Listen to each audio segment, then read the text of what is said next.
Boom. I think this is working. I've just confirmed with all the multiple channels available to me. And yes, the technology it seems to be working. Are we on? Roger, that. Bring the mouse to the ear. But let's get serious. Welcome. There's a fire burning. The clocks have changed where I live. And if you're in the Northern Hemisphere, this is the time of year when we start to lean away from the sun.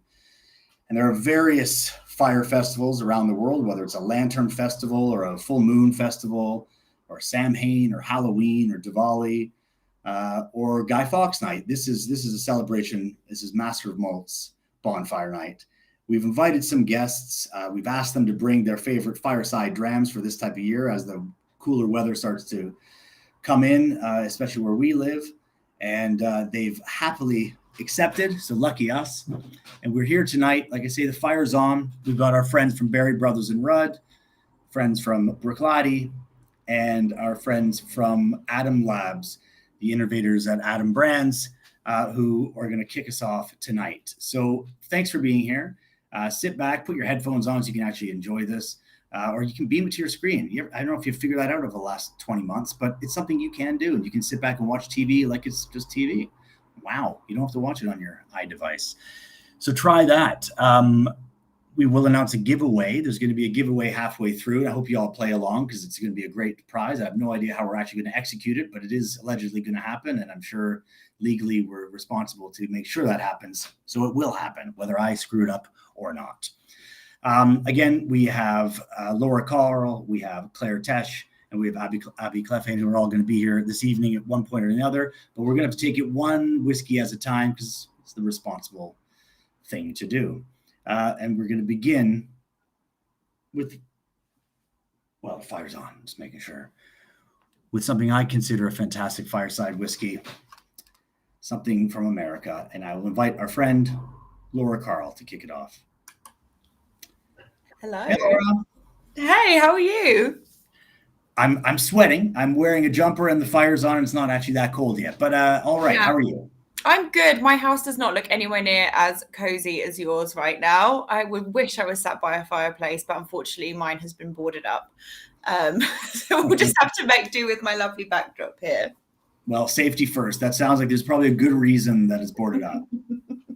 Definitely. I also wanted to kick off by apologizing for the state of my hair currently. This is a remnant from Halloween. I actually went as Jerry Halliwell. I went as Ginger Spice. So I kind of didn't think past the whole Halloween point, and now I just have some lovely blonde streaks in the front of my hair. I was going to comment before you even said anything about Halloween what the idea was. It's quite Jerry, and you obviously nailed the costume. Oh, it looked amazing. I'm very proud of it, but now I don't really know what to do with this. I think I'm just going to lean into it, go full 90s for a while.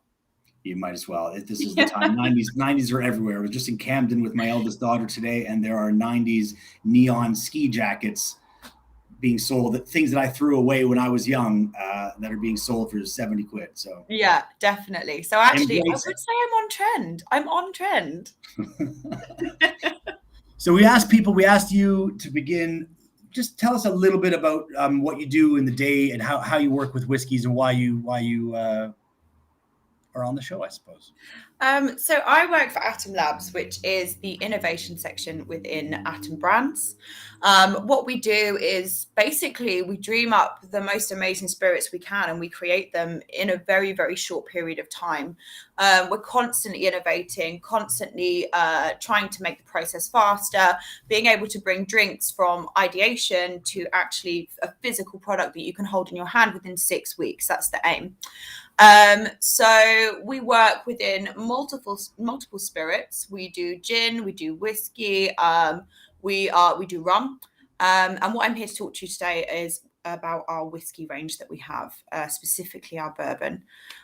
You might know us most likely from things like Jaffa Cake Gin, but the range that I'm going to be talking to you today about is and whiskey. The flagship product of that was a product called Seaweed and Eons and Digging and Fire. I would have spoken about that tonight, but I'm very aware that a lot of people are going to be picking very, very smoky Isla drams. So I thought we would do something slightly different from the range. And I have picked charcoal and Cornmeal and Rickhouses in a decade. I just stumbled over the name there, which I have in front of me. I am a huge fan of bourbon. It's probably the love of my life. It is the thing that got me into spirit. I actually worked behind a bar in Brisbane, Australia, and I worked in a brewery. It was a microbrewery, and they kind of got me into tasting spirits, and I actually fell in love with a brand called Woodford Reserve. And from that point, that actually opened the door into spirits for me, and whiskey specifically. So I owe bourbon my career. I owe it to where I am now, which is amazing.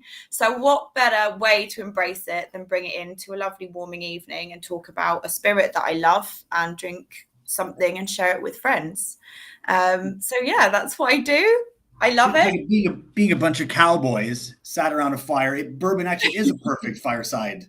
Exactly. I think that all of the flavors and the notes in it are very evocative of this time of year. Thinking of warming toffee apples, I think apple is such a huge thing that complements bourbon as well, which is something that I'm going to go on to later with my ideal serve for this, apart from drinking it neat, obviously. But yeah, I think it really evokes popcorn as well. Everything about it screams fireside and warmth. So I'm really excited to talk about it, really excited to lead through a tasting and just discuss a little bit more about bourbon and how it's made, really. I love the branding. I know we work together. I know we work together on these products as well. But before I came to Adam, Moonshot was the example. There was a gin called Moonshot Gin that someone had an idea, and within weeks it was live on the website, and within months it was being internationally distributed. So is that how it works now with Labs? Yes, definitely.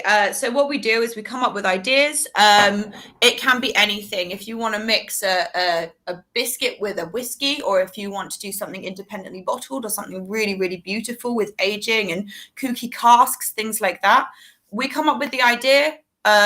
The plan is to get it live on Master of Malt as quickly as possible. Like I said, it usually takes us around 6 weeks. Then we seed test it on Master of Malt, where we do short runs. We make sure that the public actually like what we're doing.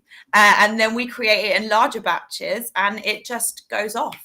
It also allows us to have amazing feedback from our consumer. It allows us to look into whether it's selling, whether people like the packaging, whether people like the drink, and then we can change the product very quickly based on the feedback that we get from it as well. So every single product that you get at the final iteration of it is something that has been tested, tried, and loved by everyone who's drunk it. So it's quite cool. It is cool. I mean, I know I of course I'm involved in it, and Master Malt, it's such a cool place to test something like this, but it means that there's things on Master Malt that we might have come up with an idea that we think is super cool. But if we put it there like this and it doesn't sell, we have to say goodbye. Exactly. Like I said, so then what we're then looking at is these products that have actually gone out and they're making it onto other sites, and other people are buying them and putting them in their bars. These are things that have been tested that people are loving, and that people are getting behind. We're seeing it with so many things that we're bringing out. I know we're talking about whiskey tonight, but we actually have a range of flavored rums called Project 173, which are just beautifully designed, and they're really taking off. And we've just released a pumpkin spice one, although might be done with the pumpkin spice season now, but it's very cool. So check that out if you're into spiced rums or flavored rums. Really beautiful. Because they might be gone tomorrow, because if they don't work, they're gone. So there's all this test stuff. So check out Adam. I think it's a great thing, and it's super democratic. It's such a cool way to test products. It's very 21st century, says a guy born in 1976. And I think that is badass. So this has been, would you say, a success so far? Oh, without a doubt. I think the whole and whiskey line is amazing. This is called and whiskey when you see these types of labels, because I got seaweed. Yeah. So seaweed, which we're just going to go get now, is actually sort of our flagship product. It's the most successful from the line. The reason behind that is I just think so many different things. The marketing behind it is, the idea is that we want to be a new kind of brand of whiskey. We don't want to do the stuffy leather armchairs, cigars, leather-bound books, boys' club that is a lot of whiskey, and also a very much closed doors sometimes to people that don't know that much about whiskey. We want to make this faffless. We want to make this simple, accessible, and also a really accessible price point for really good liquid. I know that I don't have the price for seaweed in front of me, but it's a 10-year-old Isla. I think it's around the £40 mark, isn't it? 33. Yeah. So with charcoal, which we're talking about tonight, it's actually £47.95, and this is a 10-year-old bourbon, which is so rare to get as well. So yeah, we're just trying to make whiskey accessible and also understandable for people that aren't, that well versed in whiskey potentially. I think as well the pop culture sort of reference that you get on the front of it is far more attractive to different generations. I think that attracting new generations to whiskey and understanding whiskey is incredibly important. And I think we're capturing that new market with the design of the bottle too. Yeah, that's probably true. I love the back where it says, "We believe in balance. We believe the contents of this bottle are complex and carefully crafted, but we believe that the outside needn't be any of these things. Believe responsibly." Yeah. That's cheeky. Yeah. Nice. Yeah. All right, well, let's get tucked in. Come on, I need my medicine. Okay, so first of all, what I wanted to talk about is the reason behind the name. I think that's quite important. Basically, the idea of the name behind WAM Whiskey Lines is that each word in the title reflects a component that goes into this final product. A lot of people think it's tasting notes. It isn't tasting notes. So people often go seaweed as a tasting note. No. The original seaweed is to do with the component that goes into the peat that ends up smoking the barley that ends up making the whiskey, right?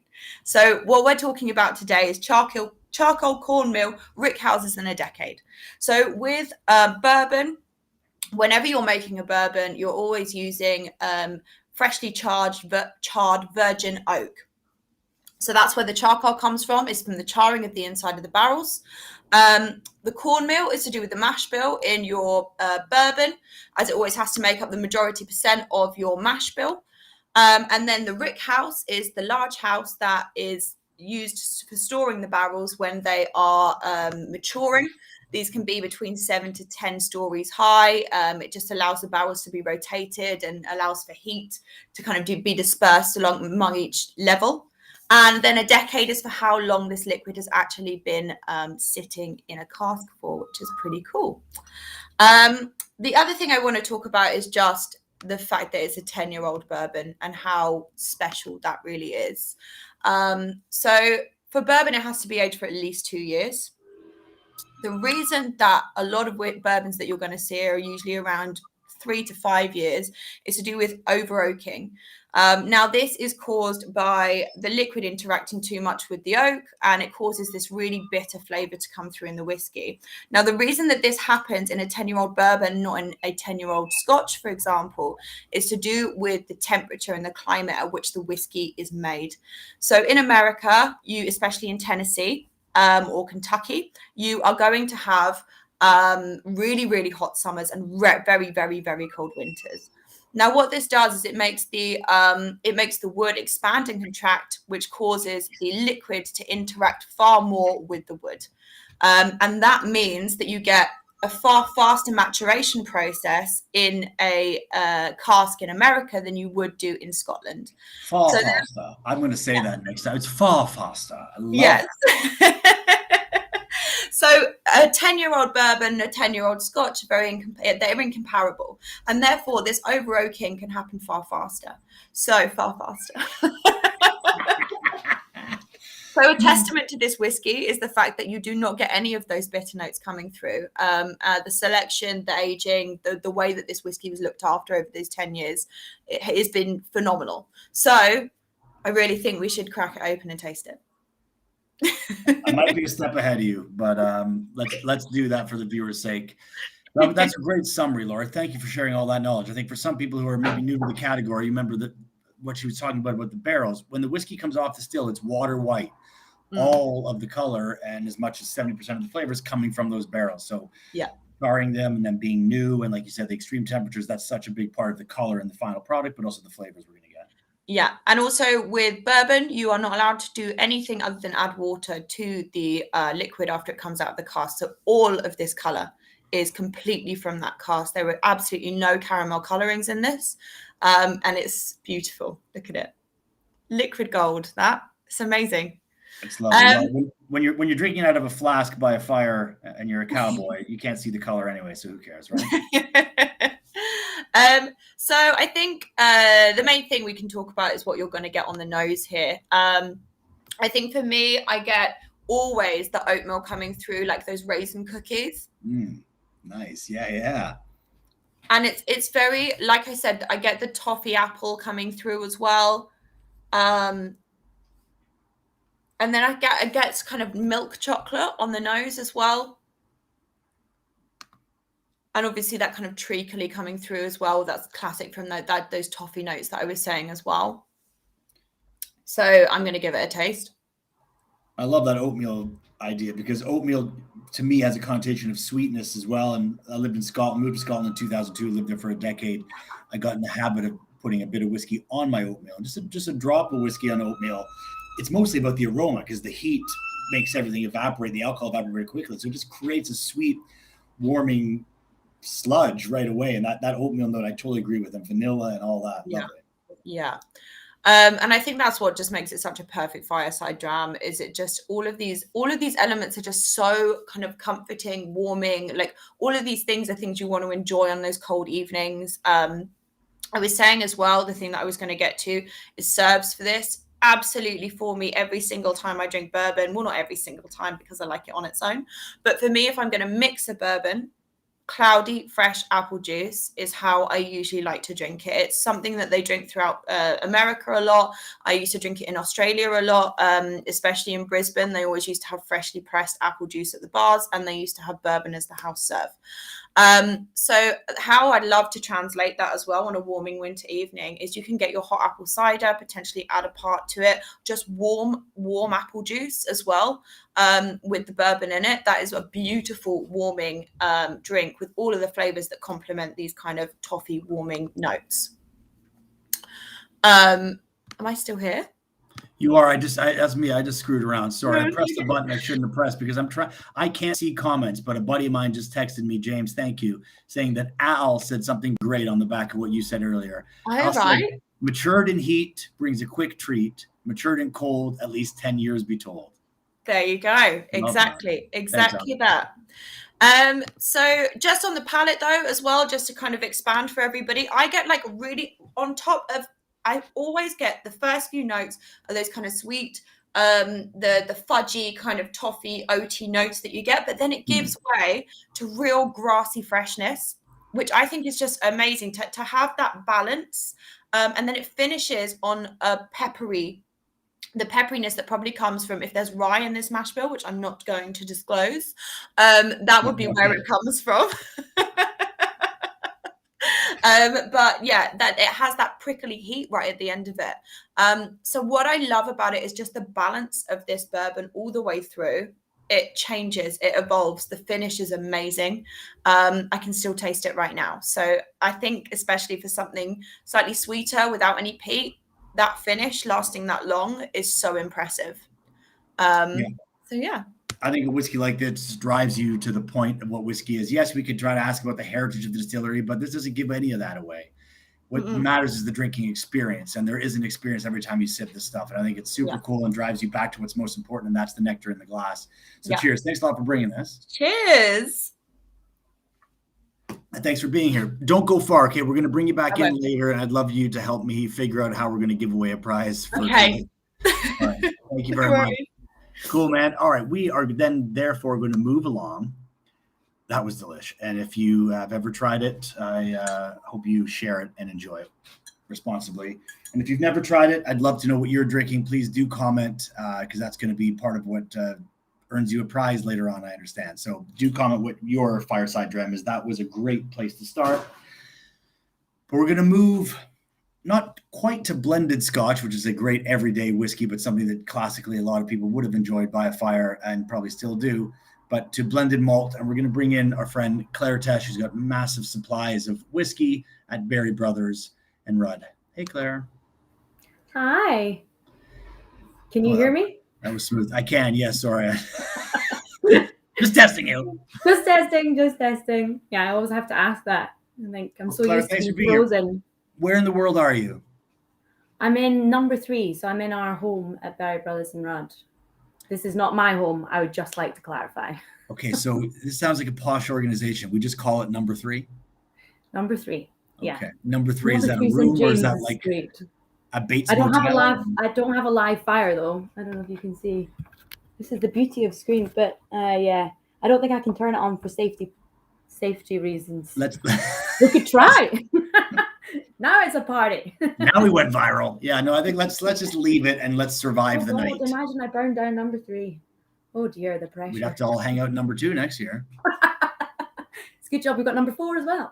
Oh, is there 4? Perfect. You're surrounded by. I don't know. No, I think we do. Well, it's a beautiful wood paneled facility with a lot of history on the wall. I talked a little bit about tradition off the top. Can you just tell us a little bit about Barry's and how you got to work there and your background in whiskey and passion for it? Yeah. So I joined Barry's in January of this year. So I'm a fresh Barry, I suppose you could say. I've been in. I've already ruined it. I'm 2 minutes in and I've ruined it. If you're going to continue like that, I got to be off. Oh. Just kidding. Continue. Don't do that to me. I thought you just left me to run this by myself. I've got nothing. Blame Claire Tesh. I'm putting her name on the screen so you know who to blame. Okay, continue, bud. Sorry. God, the hate mail. So I joined Barry's in January. I've been in whiskey for, I don't know, the last six and a half years, working for various distilleries and independent bottlers, and now I'm at Barry's. So it kind of combines, I suppose, for me. Weirdly enough, I did history at uni, and so I've always been passionate about history, especially in whiskey. And I think this company ties in quite nicely the combination of history and whiskey, which are my kind of 2 passions. So I'm the brands manager, so I look after all of the whiskies, some of our rums, and a sprinkling of gin, but not many. Sam, have you frozen? No, am I? I don't know. Oh, no, you're back. Sorry. This must be my Wi-Fi. You're just like this. I'm turning into a zombie. Okay, let's go. So Barry's have been around for, I would say, like a relatively long time, but I think that's pretty much like an understatement. I think they were founded in 1698. Casual, 1698. Wow. I've never worked for a company where I'm learning something new every day that's not about whiskey. It is just insane. I don't know if you've ever been down to number 3. Yes? I have. And do the tour. Yeah. If you haven't, for members of the public out there, I would highly recommend come to the shop, drop in a casual name, maybe not my name, not yet. Maybe Rob's name would be good. And then you can get a tour. But it is just this little piece of history that's been around for forever. We started off by a woman called Widow Bourne, and she had this kind of clever idea on St. James there was kind of coffee shops popping up everywhere. And she decided rather than to be a coffee shop, she'd be a coffee wholesaler. So she would supply the coffee to all the other coffee shops that were around the area. And then as history kind of moved on from 1690, don't worry, I'm not going to go back. I'm going to do every century. Moved into coffee, spices, wine, and then spirits was always been around there. It's amazing. I mean, a little bit later I can talk about, like, we always talk about stories and whiskey, but for me today I spent a little bit of time looking through some of our price lists dating back to 1909. Wow. It's just, yeah, I can't explain it. It's just, I make it up if I didn't have the evidence right here. It's just insane. It's worth doing that kind of research when people say whiskey's expensive today, though. Because you see those ledgers and you realize what annual and monthly salaries were back in the day. Whiskey was basically either a weekly or monthly salary, depending what you were buying. Yeah, exactly. And anyway, and at Barry's we have the original kind of coffee scales. So we used to come in and you used to weigh your coffee and then your spices. And then as time moved on, we used to weigh customers. So people would just come to us, buy their wine, buy the spirits, buy whatever they wanted from Barry's. And it used to be the kind of pilgrimage to weigh themselves. So there's some weird and wonderful books that we have just through next door of different weights for lots of our customers. Some of them are hilarious of, someone saying they got weighed and then I think it was 1 month just before Christmas, and then after Christmas they got weighed and they put on a significant amount of weight and they'd accredit this to wine and spirits. So it's saying it was our fault basically. And it's just the most amazing place. So we are an independent bottler at the moment. I mean, we're involved in a lot of different kind of projects, as am I. One of the recent kind of strings to our bowl was the Nordic series that we released that I think you attended. You're nodding. I did. Yeah. No, I'm a big fan of that. I mean, look, we do that with Boutique. We tried to do whiskeys. And when I saw you guys were doing that, I was super excited. You had a Mika and you had a great lineup of whiskeys. Really cool. Yeah, we basically took 4 different distilleries. It's something that, I mean, I haven't been involved in. My previous role was working for 2 distilleries based up in Scotland. So this project, I was all over this. I was loving it. We took 4 different distilleries, one from Norway, one from Finland, one from Sweden, and one from Denmark, each a single cask, and bottled them. And then we did a kind of tasting, not too dissimilar to this style. And it was a great success. We loved it. The liquid was amazing. But today we are not trying one of the Nordics. We are trying one of the drams that I think kind of epitomizes winter and there it is, one you made earlier. They're fantastic. Yeah. And this, just for me, this range, I should say, was created by Doug McIver and Ronnie Cox, 2 kind of institutions of the whiskey world, in 2018. So this is our Isla blended malt. So by range, what do you mean? These are all like by regions, or what is this? So there's 4 products in our classic whiskies. 2 are more flavor led. So you have sherry cask and peated cask. So sherry is everything you want from a sherry cask. It's big, rich, and bold. Peated cask is something that's, I suppose, more for people that want to discover peat but they haven't in the past or have ignored it, or want to branch into something that is more lightly peated in style. And then we have 2 regions. So we have Speyside, again, epitome of Speyside, and then the one that we're trying today, which is Isla, which just epitomizes, I suppose, the essence of Isla. It just does what it says in the tin, everything you want. But I think with Doug, he looks for a lot of texture and balance in his drams. And so for Isla, he was looking for something that had peat but didn't overpower. So he wanted something that was kind of sweet and fruity but had that balance of peat that kind of balanced it out, I suppose. And this, for me, just matches everything. It's the perfect kind of fireside dram.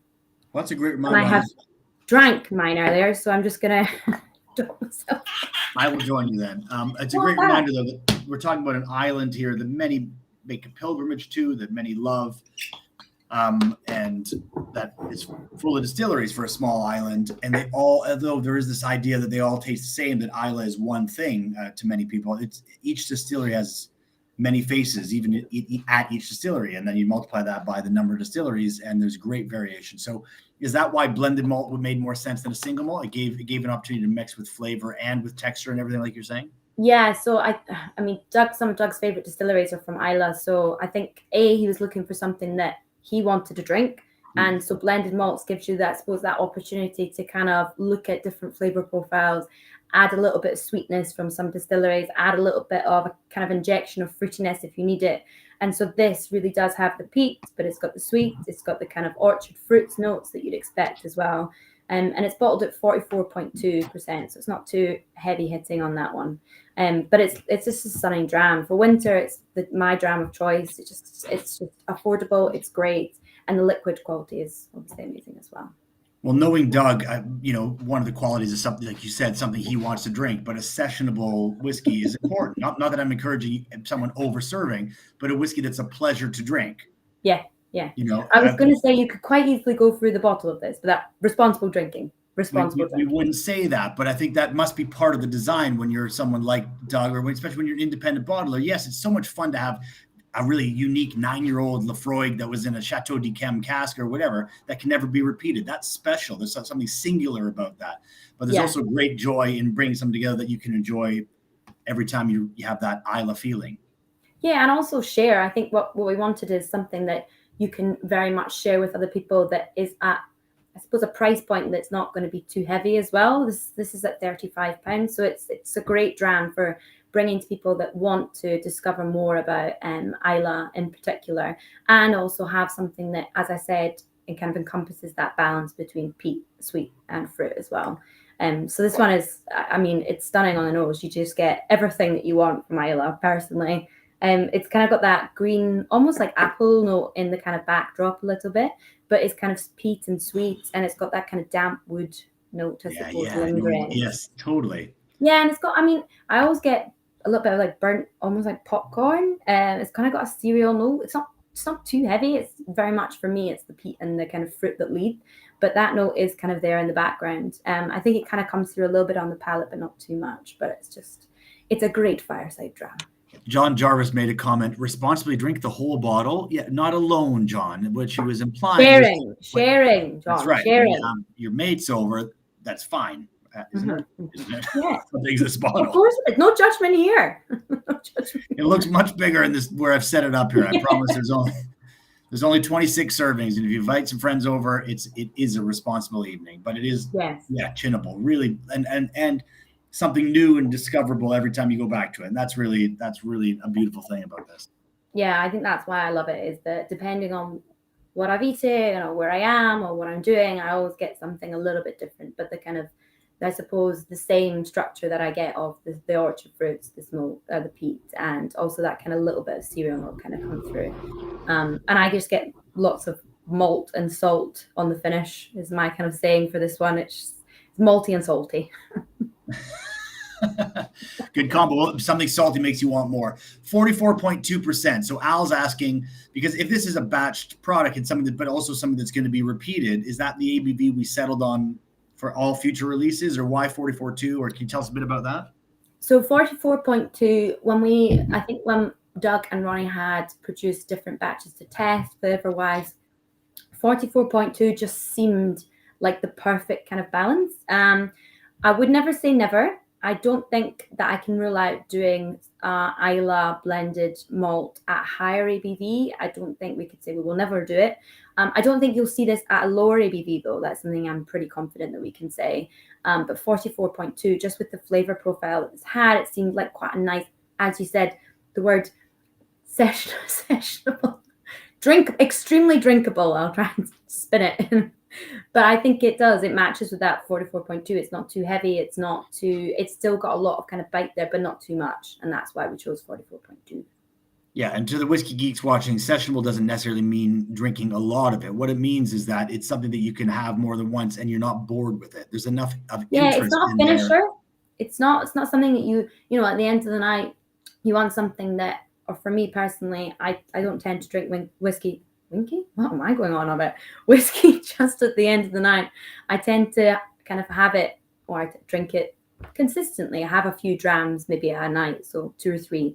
And again, responsible drinking. Well, as this one, I think this fits perfectly because it's not that dram that is a finisher. It's something that you could quite happily go back to again and again. And as you said, Sam, it's something that you'll discover something a little bit different about each time you go back. And I think that's why I love this. It's just epitomizes Isla, but in a way that I want to drink it again and again and again. Yeah, it's great. I love it. I almost forgot in the lineup tonight, I need to talk about my everyday Isla that I made.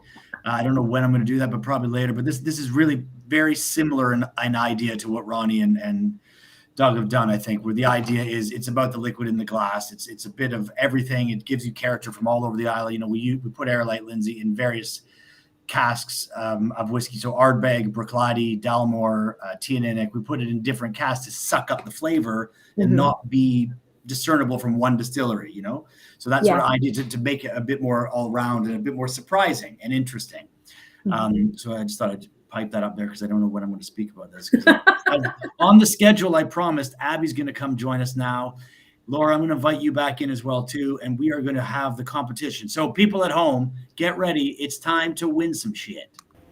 Let's bring in Abby Clefane from Bruichladdich. Hi. Oh, let's go. Hello.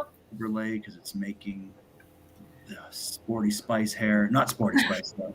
I was going to say before, I was like, Laura's got an excuse for having blonde teeth. Yeah, what's your excuse? It's like, I've been rocking this shit for 15 years, and it's actually nothing to do with Halloween, but it was from Rogue from X-Men comics when I was really young. It's been like that ever since, so it might happen to you, Laura. Yeah, I'm going to be stuck with it now, yeah.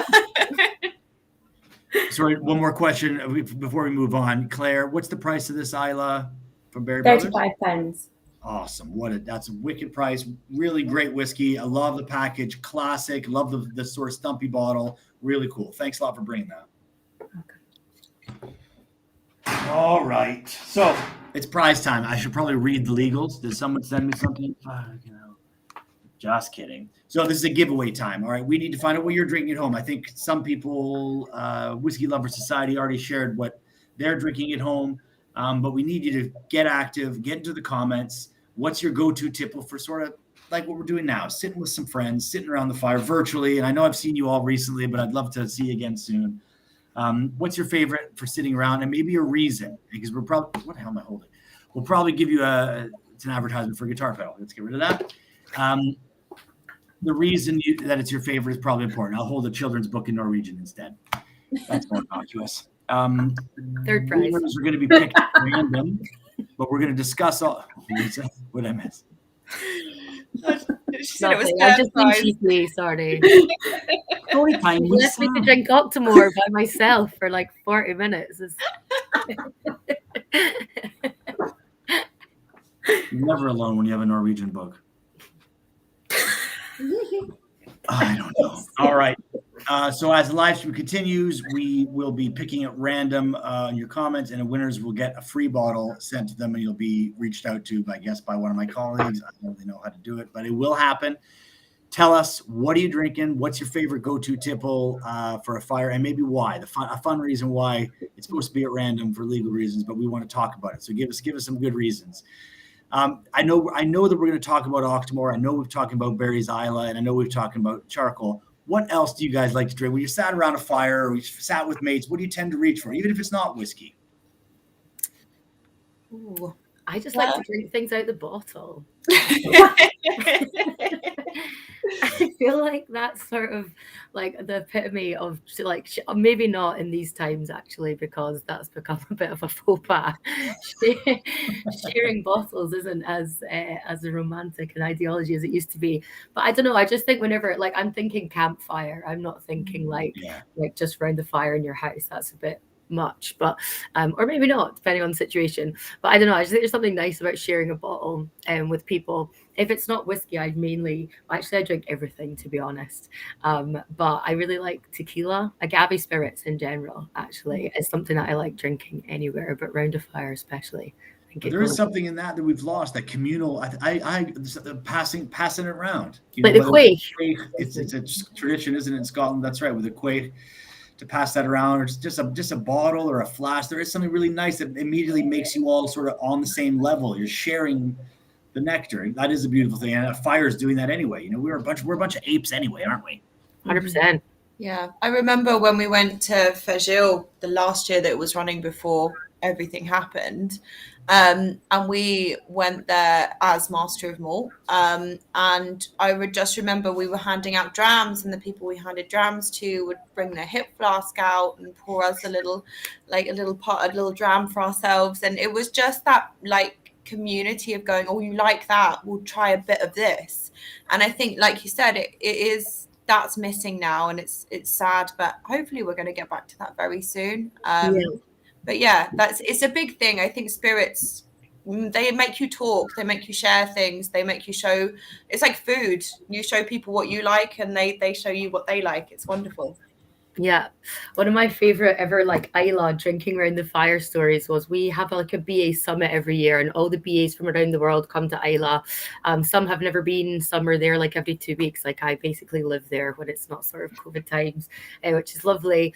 Anyway, we were all like in the gardens, and it's always food for me as well. When someone said, James emailed earlier saying, if you have a story about what your favorite sort of drinking memory is, it's always food connected, and it's usually like, I only go on holiday to places where I like the food and the booze that they make. That's basically how I choose where I go. But and we were on Isla, everyone was around, there was literally lobsters, and I've actually got pictures that the claws were like the size of my hands.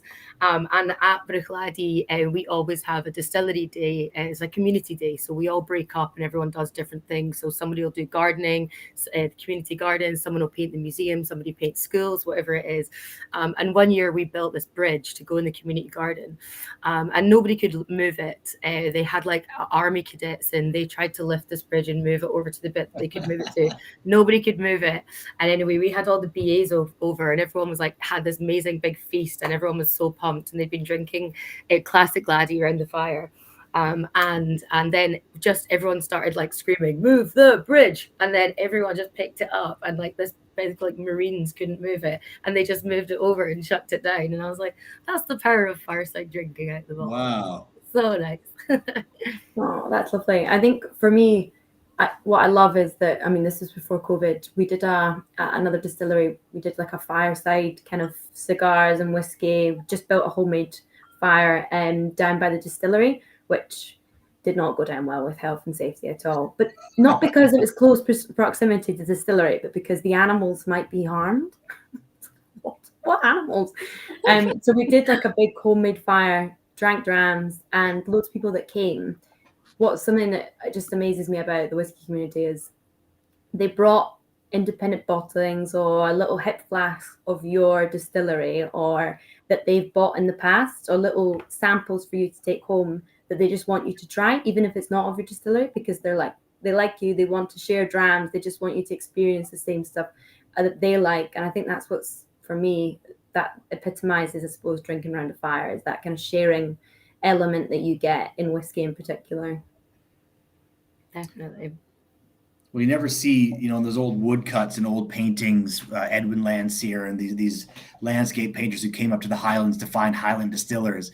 You never see like one person. It's always like a family or a group of people. It is an elixir that demands a group to make it, first of all, but certainly to enjoy it. It is a communal elixir. It's best shared and enjoyed, for sure. That's what brought us here, you drinkers. And we're still here. What a dream, right? People are so happy. You mentioned the word BA a moment ago. So a brand ambassador, I mean, what a dream. Everyone's jealous of us. We get to make and talk about and travel the world speaking about whiskey. Any other stories from around the world of whiskey in your travels that sort of play on this theme, where we realize that we're much perhaps more connected than we realize? These are the type of stories we need during these times while we feel far apart, I think. I'm going to put you on the spot. No, all right, that's fine. Well, I was going to say the one that I remember very clearly again was back on Isla, and I got taken to Macchia Bay by Christy, Christiana Sherry, who was very enthusiastic that we go to this beach. She said it was beautiful. When she went the year before, you had a blazing hot summer. The year that she took me, it was gale force winds, fog rolling over every single hill. It was the day that we'd gone to Jura, and I didn't see a single mountain. I didn't see a deer on Jura because the fog was like this close to the front of the car. And she took me out of the car. She force marched me to the edge of this beach while I'm getting absolutely battered by the wind and the rain. And she's like, "Look, it's beautiful." I couldn't see anything, and I just stood there like, "Can we go back yet?" That's where we take hungover bartenders in the morning after the night before to shake them into action. Yeah, definitely. It shook me back into going into the car again. That's actually the first place I ever went when I started at Bruichladdich. That was my first day on the job. I flew over with Lynn McEwen and went to Coholm Beach, Macquarie Bay, and she gave me a dram of Isla barley. At that time it was 2007, and Bruichladdich obviously focused massively on terroir, and that specific release was Isla grown barley that you could literally, it goes like sea, beach, barley field. So the dram I was drinking was from there, and the shortbread was like made at the distillery. I was just like, this is my job. Weird. But it was so nice. Super it nice. Is a blessing. That beach is amazing. Yeah, so everyone who hasn't been there, it's a wide open bay, sort of facing north on Isla. It's exposed. I hope to see it in better conditions soon. Yeah. Yes. Wait. Look forward to that pilgrimage too. So we're getting some answers. We've got Glenallachie, some Irish whiskey. We've got Bunnahabhain, Talisker 10, Amrut. Thanks for sharing these stories, everyone. Keep them coming in. We're going to continue now. I'm going to boot out Laura and Claire, if that's okay. Love you guys. Thank you a lot for taking part in this. I will go boom, and I will go boom. And then Abby, you are on to tell us more about Bruichladdich. You shared a few vignettes there. You talked about Lynn and the McEwen name. How did you come to work with Bruichladdich? So my background is bartending. I was a bartender I actually used to work kind of a bit in music as well. Running music venues. And then one of the venues that I ran got a cocktail bar at the top of it. And so at the time, all I drank was pretty much 2-liter bottles of Strongbow and Buckfast, to be honest. And then I just had to learn super quick how to make cocktails, and then kind of just ended up being quite good at it. So I kind of moved out of the sort of more music-y side of things and into drinks. And so, yeah, so then that's what I was doing. I've always been super passionate about things that come from what's around them. So Bruichladdich, I remember the first time I tried Bruichladdich was actually when The Botanist came out. So The Botanist gin came out in 2010. And somebody brought it into the bar I was working in, and I tried it, loved it. And then I went up to a bar called 99 in Aberdeen, which some people might have heard of. And Mike McGinty, who now works for Bacardi, who taught me basically everything about making drinks, was like, oh, they make whiskey as well, you should try it. And I was like, oh, amazing, I'd love to try it, but how do you pronounce it? And that's pretty much how everybody enters Bruichladdich. And then, yeah, that was it. And then I was like, I'd love to work for the distillery. I love the sort of philosophy. Bruichladdich is a very philosophy driven distillery, very passionate about doing things the way we do them and not changing that. And so, yeah, and then serendipitously, somebody asked me to apply for the job as brand ambassador well, I've been doing it for about 7 years. I don't know. I'm really bad at time. Time is not something that I grasp well. The construct, man, and just fucking with our understanding of everything. Yeah. Look, I love the beginning of that story where you sort of fall into discovering that you have a thing for flavor, because you clearly do. You learned how to make cocktails, didn't know you had that skill. You work with foraging and flavor creation, and not just with alcoholic drinks, with food and with partners who who forage and everything like this. Can you tell us a bit about that too? Because it does relate to Bruichladdich, I think. Yeah, for sure. So the way we make our malts is we focus massively on raw ingredient, and something that's slightly lost a little bit along the way in terms of land and dram connecting. Barley for us is such a huge part of the flavor of what we do, everything we do, what boiler we're using, where it comes from, what difference it makes to the flavor, if it even makes a difference. Like you said, wood has a huge influence on flavor, but for us, barley's a big enough part of that to be something to be experimented with, basically. And so the way we make our whiskey is always with terroir at the heart of it. And so that's the same sort of mentality we apply to The Botanist with our botanicals. So 22 of the botanicals from The Botanist. I know we're here to talk about whiskey, but that's kind of where my foraging sort of side comes into it, I guess. It was really with The Botanist, but it applies to whiskey. It applies, for me, just it's sort of life now, which is not something, as a lassie from Glasgow would have said 7 years ago as a bartender. You changed me.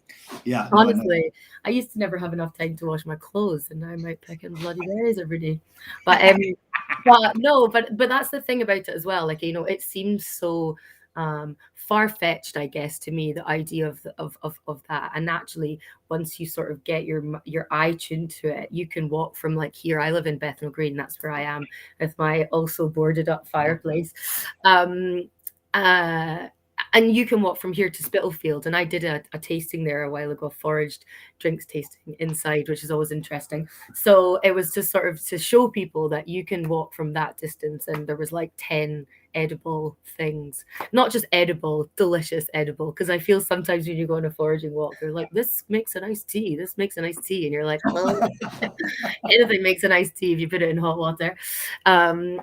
And nice is subjective as well, but actually tasty things and things that are good. So yeah, it's all about, for us, trying to connect people back to the landscape, whether it is botanicals, whether it is barley that we're using, connecting people back to, I don't know, we're sort of always called by ourselves and by other people progressive in the way that we do things, but actually I would say the way we do things, using local barley, maturing 100% on site, using spring water that comes from on site, we're not using any computerization in our process, kind of is as traditional as you can be, but is now almost flipped as progressive, if you know what I mean. So. Yeah, it's true. Absolutely. Looking back is sometimes the best way to look forward. And Bruichladdich, I mean, so you talk about connecting to the land, although it sounds like a Marvel superhero. What's Octomore?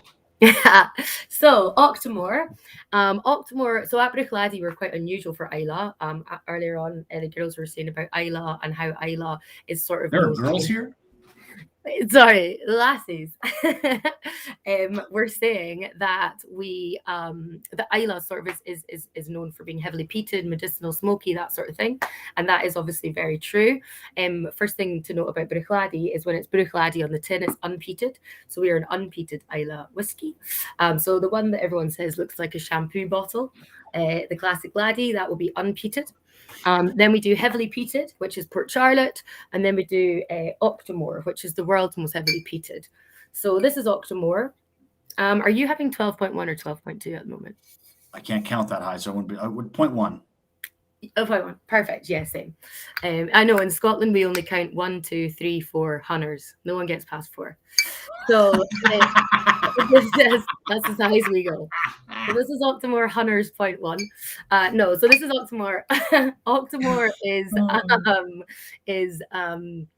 the world's most heavily peated spirit, world's most heavily peated whiskey. Octomore is also the name of a farm just down the road from Bruichladdich. I'm sure you may have met Seamus Brown or James Brown, who owns Octomore Farm. James Brown is affectionately known to many as the godfather of soil, and he is so great. He's one of the greatest guys ever. He raises Aberdeen Angus and Highland cows. You can buy like a quarter of a Highland cow. I don't actually want to say the price because I'm not sure if it's changed, and I don't want to like put him out of profits. But you can buy a quarter cow off him. He's amazing. Anyway, so he owns Octomore Farm. Octomore Farm is where we get all of our spring water that we use to bottle all of our whiskies, aside from the Octomores, because obviously the ABV is very high on the Octomore. But the water is beautiful. It comes out the ground, crystal clear. It's the water that the people of Port Charlotte used to actually drink back in the day before this sort of chemical treatment plant came to be. James says that people still ask him for samples of the water, who can remember drinking it back in the day, and it is honestly, it's so beautiful, the water. And actually, originally when we reopened, what the idea was to sell the water alongside the whiskey, because it was so beautiful. But actually, the regulation on selling water is more complicated than selling whiskey, so we just decided to put it into the bottle instead. But yeah, Octomore comes out in editions. I'm maybe going to explain a little bit what the Octomore numbering system is, because it's something that I get asked like every 5 minutes. So this is 12.1.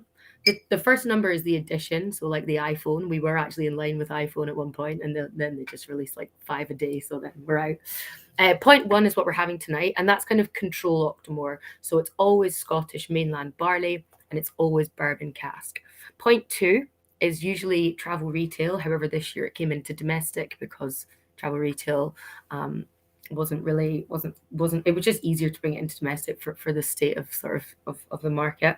And so 0.2 has some sort of European oak influence, this time Sauterne. If anyone online, usually always it's sort of a dram that everyone laments was the Octomore Comus, which was also a Sauterne cask, quite sort of a hark back to that, I would say.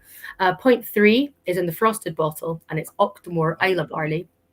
So barley grown on Octomore Farm. So like I was talking about terroir, this dram is like you can stand, drink in the field where the barley is grown. This one particularly is Concerto, and quite often it is Concerto or Optic. But this one, you can stand drinking the dram in the field with James Brown, looking at the distillery. The water comes from there, and everything in that bottle is like within two. Feel good. So yeah, exactly, outstanding in its field.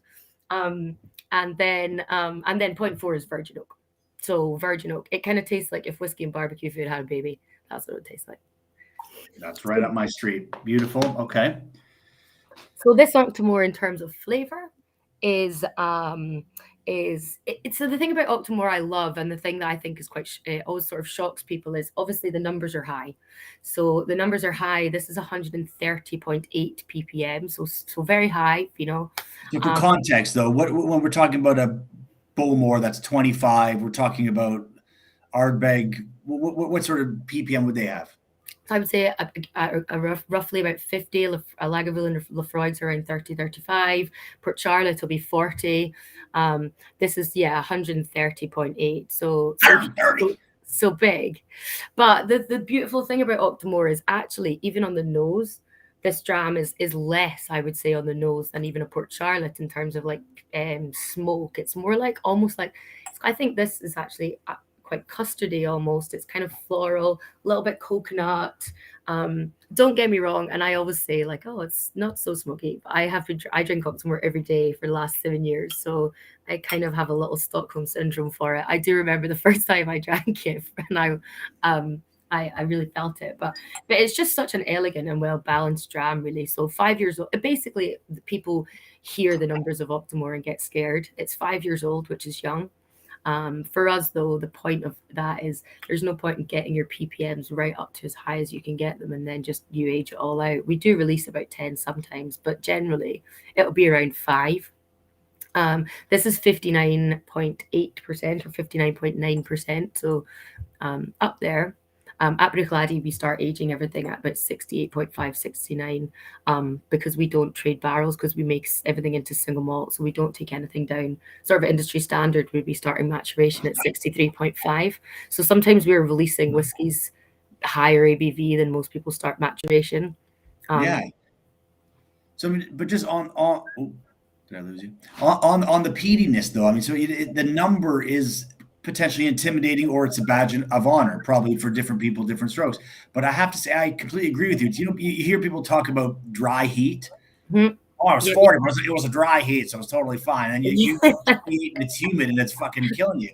It reminds me of that. And I had a 6-pack of 1.1 that helped pay that I sold and helped pay for my staircase in a house years ago. But this, so I've been there from the beginning, and I've always found that this is almost undetectable. Like I wonder can humans even detect past a certain point, or does something else magical and mysterious happen that ppm measure is doing something different, that's creating a custardy, buttery thing that's how our brains and noses detect it. You know, I don't know. There is something tempting the universe about Octomore, which I love, and that's what it goes with the black bottle and the mystery and the, you know. Definitely. I'd say loads of things. So our cut times for Octomore are exactly the same as they are. So everything's made in the same equipment, and the cut times are exactly the same as Octomore as they are for Laddie and for PC. So, I mean, if you stretch the middle cut, obviously you could get a bit more of a sort of aggressive liquid maybe. But I guess the point of Octomore is to bring this high ppm into our distillery style. It's not to blow your head off, and it is to make that kind of balanced whiskey. Bruichladdich stills are quite different in terms of we were purpose built in 1881 to make this very specific style of whiskey. So we do super slow distillation and very, very long slim neck stills. So huge amounts of reflux inside the still, getting a bit of a lighter spirit.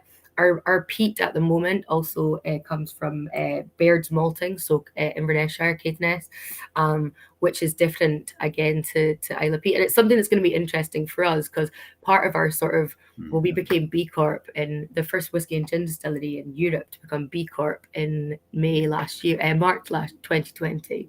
And part of that is kind of like looking at it's kind of a validation of how we've always worked in terms of environment, community, trying not to just take and kind of use our business as a sort of force for positive change rather than just profit, I guess.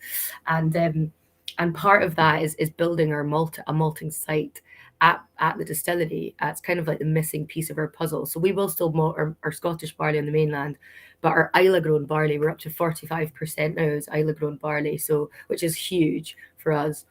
Project that started in 2004.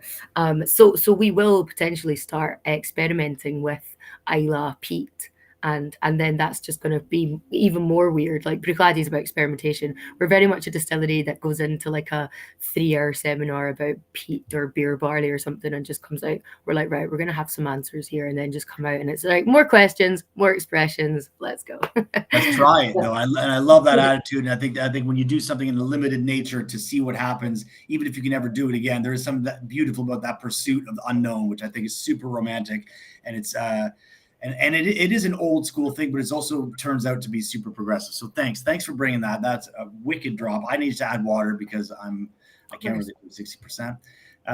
But man, that absolutely beautiful. We'll bring everyone else in. I'm conscious of the time. I wanted to wrap this after an hour.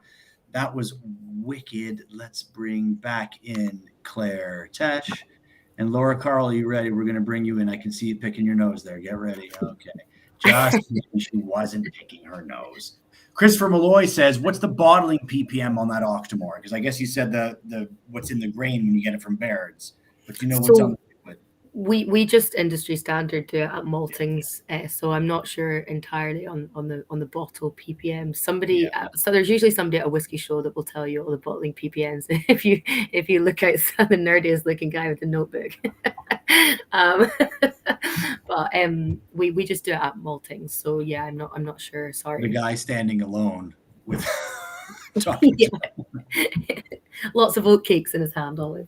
Yeah, no, but it's a good question, Chris, because that's a good thing to point out is that when the industry standard is to say the grain when it comes in, because we tend not to measure it when it goes into glass. But again, if we had all the answers, God, whiskey would be boring, wouldn't it? I think a little bit of the mystery is part of the beauty. So thank you so much for being here. I do encourage everyone watching this to go visit Bruichladdich, get to Isla, make the pilgrimage. You know, we like this whiskey. I haven't even talked about it, but screw it. Aerolite Lyndsay, it's all about just being 10-year-old Isla, so much so that we say it twice on the bottle. Aerolite Lyndsay is an anagram of 10-year-old Isla. That's the point. It doesn't matter where it's from. It doesn't matter what cask we use. It's the whiskey you want to reach for when you feel like that Isla experience. Similarly, look, this Berry Brothers did that for me tonight. That is an everyday Isla. Beautiful sipper, great all-rounder of the different styles of whiskey from this gorgeous island. And do visit Barry's. If you can visit even just the shop and can't get to number 3 or get to the cellars, Berry Brothers is a piece of history, almost as old as Guy Fawkes itself. Really, really cool place. And so thanks for being here, Claire. Get to Isla and get to Mom and buy something before it's never repeated. Buy something off Master Malt that Laura is experimenting with that you will not be able to buy in 2 weeks because no one else but you crazy moron, bought it. So that's Adam Labs. Anything else to say before we say goodnight, guys? Just thank you so much for having us. It's been a real pleasure to talk, especially to other wonderful women in whiskey. It's really amazing to see us all in a room together, and it's wonderful. Thank you very much. Same. Thank you very much. Hope it's reciprocated. Speak up now. Same. Sorry. I thought nodding was terrible. You want me to say it? No problem. Sorry. Thank you, Sam, and obviously to you as well, everyone. It's been wonderful.